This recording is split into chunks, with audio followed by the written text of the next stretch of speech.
ಪ್ರಿಯರೇ ನಮಸ್ಕಾರ. ಚಾನಲ್ಗೆ ಸಬ್ಸ್ಕ್ರೈಬ್ ಮಾಡಿಲ್ಲ ಅಂದ್ರೆ ಸಬ್ಸ್ಕ್ರೈಬ್ ಮಾಡಿ. ಬನ್ನಿ ಕತೆ ಕೇಳೋಣ.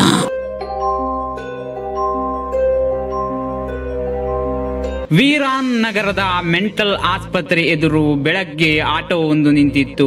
ರವಿ ಎಂಬ ಹುಡುಗ ಅದರಿಂದ ಇಳಿದು ಆಸ್ಪತ್ರೆಯ ಸಿಬ್ಬಂದಿಯನ್ನು ಕರೆಯತೊಡಗಿದ. ಸ್ವಲ್ಪ ಹೊತ್ತು ಯಾರು ಬಾರದೆ ಇದ್ದಾಗ ರವಿಯೇ ಗೇಟ್ ತೆರೆದು ಒಳಗೆ ಹೋಗತೊಡಗಿದ. ರವಿ ಗೇಟ್ ತೆರೆದ ತಕ್ಷಣ ಒಬ್ಬ ವ್ಯಕ್ತಿ ಕೇಳಿದ, ನೀವು ಟಿವಿ ರಿಪೇರಿ ಮಾಡುತ್ತೀರಾ? ರವಿ ಉತ್ತರಿಸಿದ, ಇಲ್ಲ. ಇದನ್ನು ಕೇಳಿದ ಆ ವ್ಯಕ್ತಿ ರವಿಗೆ ಬಲವಾಗಿ ಕಪಾಳ ಮೋಕ್ಷ ಮಾಡಿ, ಟಿವಿ ರಿಪೇರಿ ಮಾಡುವುದಿಲ್ಲವೆಂದಾದರೆ ಇಲ್ಲಿಗೆ ಯಾಕೆ ಬರಬೇಕು? ಇಲ್ಲಿ ಏನು ಮಾಡುತ್ತಿದ್ದೀಯಾ? ರವಿಗೆ ಏನು ಅರ್ಥವಾಗಲಿಲ್ಲ. ಕಪಾಳ ಮೋಕ್ಷ ಮಾಡಿದ ನಂತರ ಅವನಿಗೂ ತಲೆ ಸುತ್ತಿ ಬರತೊಡಗಿತು. ಹೇಗೋ ಕಂಟ್ರೋಲ್ ಮಾಡಿಕೊಂಡು ರವಿ, ನಾನಿಲ್ಲಿ ಕೆಲಸಕ್ಕೆ ಬಂದಿದ್ದೇನೆ ಎಂದ. ಅಷ್ಟರಲ್ಲಾಗಲೇ ಅವರ ಜೊತೆಯಲ್ಲಿ ಒಬ್ಬ ಡಾಕ್ಟರ್ ಮತ್ತು 4 ಕಂಪೌಂಡರ್ಗಳು ಕೂಡ ಗೇಟ್ ಬಳಿ ಬಂದರು. ಕಪಾಳ ಮೋಕ್ಷ ಮಾಡಿದ ವ್ಯಕ್ತಿಯನ್ನು ಹಿಡಿದುಕೊಂಡರು. ಡಾಕ್ಟರ್ ಕಂಪೌಂಡರ್ಗೆ ಕರೆದುಕೊಂಡು ಹೋಗಿ ಚಿಕಿತ್ಸೆಗೆ ತಯಾರಿ ಮಾಡು, ಬೇಗ ಬರುತ್ತೇನೆ ಎಂದರು. ಕಾಂಪೌಂಡರ್ ಹೋದ ಕೂಡಲೇ ಹತ್ತಿರ ನಿಂತಿದ್ದ ರವಿ ಡಾಕ್ಟರ್ ಬಳಿ ಹೋಗಿ, ಇವತ್ತು ಈ ಹಾಸ್ಪಿಟಲ್ ನಲ್ಲಿ ಮೊದಲ ದಿನ. ಡಾಕ್ಟರ್ ಪಾಟೀಲ್ ಎಲ್ಲಿ ಸಿಗುತ್ತಾರೆ ಎಂದು ಹೇಳಬಲ್ಲಿರಾ? ನಾನೇ ಪಾಟೀಲ್ ಎಂದು ವೈದ್ಯರು ಉತ್ತರಿಸಿದರು. ಡಾಕ್ಟರ್ ಪಾಟೀಲ್ ರವಿ ಬಳಿ ನಿಂತು, ಇಲ್ಲಿಂದ ಸೀದಾ ಹೋಗಿ ಆಫೀಸಿನಲ್ಲಿ ನಿನ್ನ ಕೆಲಸದ ಪತ್ರವನ್ನು ಸಲ್ಲಿಸಿ ಅಲ್ಲಿಂದ ಡ್ರೆಸ್ ತೆಗೆದುಕೊಂಡು ಪಕ್ಕದ ಕ್ಯಾಬಿನ್ಗೆ ಬಾ ಎಂದರು. ಸ್ವಲ್ಪ ಹೊತ್ತಿನಲ್ಲಿ ರವಿ ಕಾಂಪೌಂಡರ್ ಸಮವಸ್ತ್ರ ಧರಿಸಿ ಡಾಕ್ಟರ್ ಕ್ಯಾಬಿನ್ ತಲುಪಿದ. ನೀವು ಗೇಟ್ ಬಳಿ ಭೇಟಿಯಾದ ವ್ಯಕ್ತಿ ಹುಚ್ಚ ಎಂದು ವೈದ್ಯರು ಹೇಳಿದರು. ಕಳೆದ 8 ದಿನಗಳಿಂದ ಎಲ್ಲರನ್ನೂ ಟಿವಿ ರಿಪೇರಿ ಮಾಡುವವರು ಎಂದು ಪರಿಗಣಿಸಿದ್ದಾರೆ. ಟಿವಿ ರಿಪೇರಿ ಮಾಡುವವರಲ್ಲ ಎಂದು ತಿಳಿದ ಕೂಡಲೇ ಕೋಪದಿಂದ ಕಪಾಳ ಮೋಕ್ಷ ಮಾಡುತ್ತಾರೆ. ಆ ನಂತರ ವೈದ್ಯರು ತಮ್ಮ ಆಸ್ಪತ್ರೆಯ ರಮಾಕಾಂತ್ ಎನ್ನುವ ಕಂಪೌಂಡರ್ಗೆ ಕರೆ ಮಾಡಿ ರವಿಯನ್ನು ಎಲ್ಲರಿಗೂ ಪರಿಚಯಿಸಲು ಹೇಳಿದರು. ರಮಾಕಾಂತ್ ಸ್ವಲ್ಪ ಸಮಯದೊಳಗೆ ರವಿಗೆ ಎಲ್ಲರನ್ನೂ ಪರಿಚಯಿಸಿದ ನಂತರ ರೋಗಿಗಳ ಕೋಣೆಗೆ ಕರೆದೊಯ್ದರು. ಅಲ್ಲಿದ್ದವರೆಲ್ಲ ವಿಚಿತ್ರ ವರ್ತಿಸುತ್ತಿದ್ದರು. ಕೆಲವರು ಹೃದಯ ವಿದ್ರಾವಕ ಕವನವನ್ನು ಹೇಳುತ್ತಿದ್ದರು. ಇನ್ನು ಕೆಲವರು ಚಲನಚಿತ್ರ ಸಂಗೀತವನ್ನು ಹಾಡುತ್ತಾ ಸಂಭಾಷಣೆಗಳನ್ನು ನೀಡುತ್ತಿದ್ದರು. ಎಲ್ಲಾ ರೋಗಿಗಳನ್ನು ತೋರಿಸಿ ರಮಾಕಾಂತ್ ರವಿಗೆ ಹೇಳಿದನು, ಇಂದಿನಿಂದ ನೀನು ಇವರೆಲ್ಲರನ್ನು ನೋಡಿಕೊಳ್ಳಬೇಕು. ಹೀಗೆ ಹೇಳಿ ರಮಾಕಾಂತ್ ಅಲ್ಲಿಂದ ಹೊರಟು ಹೋದ. ಆಗ ರವಿಗೆ ರಾತ್ರಿ ಡ್ಯೂಟಿ ಇರುವುದು ಗೊತ್ತಾಯಿತು. ಹಗಲು ವಿಶ್ರಾಂತಿ ಪಡೆದ ರವಿ ರಾತ್ರಿ ರೋಗಿಗಳ ಆರೈಕೆ ಮಾಡತೊಡಗಿದ. ರಾತ್ರಿ 12 ಗಂಟೆ ಆಗುತ್ತಿದ್ದಂತೆ ಎಲ್ಲರ ಮುಖ ಭಯದಿಂದ ಕಳೆಗುಂದತೊಡಗಿತು. ಗದ್ದಲದ ರೋಗಿಗಳು ಸಹ ಒಂದು ಮೂಲೆಯಲ್ಲಿ ಶಾಂತವಾಗಿ ಕುಳಿತಿದ್ದರು. ಇದನ್ನೆಲ್ಲ ನೋಡಿದ ರವಿಗೆ ತುಂಬಾ ವಿಚಿತ್ರ ಅನಿಸಿತು.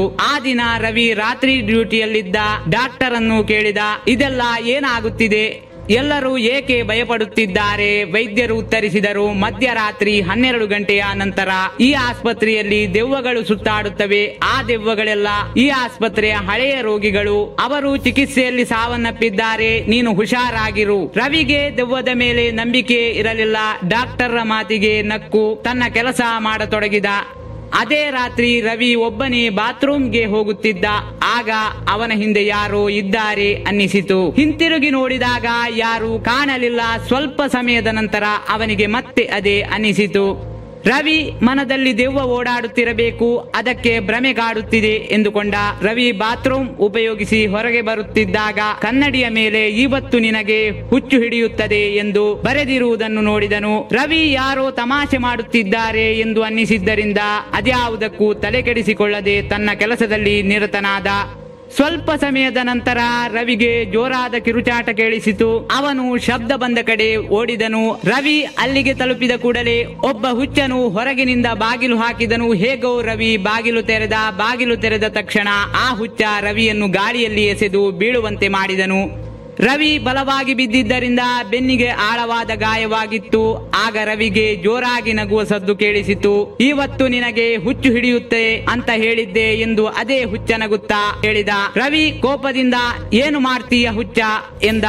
ನಿರೀಕ್ಷಿಸು, ನಾನು ಈಗ ನಿನಗೆ ವಿದ್ಯುತ್ ಶಾಕ್ ನೀಡುತ್ತೇನೆ. ಹುಚ್ಚ ಉತ್ತರಿಸಿದ, ನಾನು ಆಸ್ಪತ್ರೆಯಲ್ಲಿ ವಿದ್ಯುತ್ ಶಾಕ್ ನಿಂದ ಸತ್ತೆ, ನನಗೆ ಕರೆಂಟ್ ಶಾಕ್ ಕೊಟ್ಟು ಸಾಯಿಸ್ತೀರಾ? ಈಗ ನಾನು ನಿಮಗೆ ಹೆದರುವುದಿಲ್ಲ. ಹೀಗೆ ಹೇಳಿದ ತಕ್ಷಣ ಆ ಹುಚ್ಚನ ದೆವ್ವ ರವಿಯನ್ನು ಒಂದು ಕೈಯಿಂದ ಹಿಡಿದು ಇನ್ನೊಂದು ಕೈಯನ್ನು ಸ್ವಿಚ್ ಬೋರ್ಡ್ಗೆ ಹಾಕಿತು. ಅದರ ಪರಿಣಾಮ ರವಿ ಕಿರುಚಾಟ ಇಡೀ ಆಸ್ಪತ್ರೆ ಪ್ರತಿಧ್ವನಿಸುವಷ್ಟು ಬಲವಾಗಿ ಕೇಳಿಸಿತು. ರವಿಯ ಧ್ವನಿ ಕೇಳಿ ಆಸ್ಪತ್ರೆಯಲ್ಲಿದ್ದ ರಾತ್ರಿ ಸಿಬ್ಬಂದಿ ಆ ಕೋಣೆಯತ್ತ ಓಡಿ ಬಂದರು. ಅಲ್ಲಿ ಪ್ರಜ್ಞಾಹೀನ ಸ್ಥಿತಿಯಲ್ಲಿದ್ದ ರವಿಯನ್ನು ಎಲ್ಲರೂ ಕಂಡರು. ತಕ್ಷಣ ರವಿಯನ್ನು ರೋಗಿಗಳ ಬೆಡ್ ಮೇಲೆ ಮಲಗಿಸಲಾಯಿತು. ಆ ದಿನದಿಂದ ರವಿಯ ಮಾನಸಿಕ ಸ್ಥಿತಿ ಹದಗೆಟ್ಟಿತ್ತು.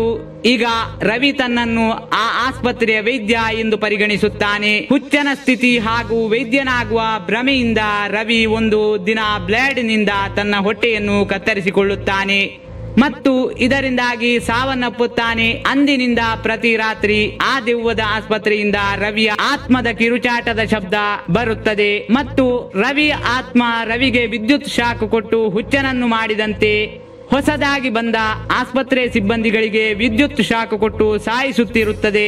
ಮತ್ತು ರವಿಗೆ ವಿದ್ಯುತ್ ಶಾಕ್ ನೀಡಲಾಗಿದ್ದ ಅದೇ ಸಮಯಕ್ಕೆ ಸರಿಯಾಗಿ ಆ ಆಸ್ಪತ್ರೆಯಿಂದ ಯಾವಾಗಲೂ ಜೋರಾದ ಕಿರುಚಾಟದ ಸದ್ದು ಕೇಳಿ ಬರುತ್ತದೆ.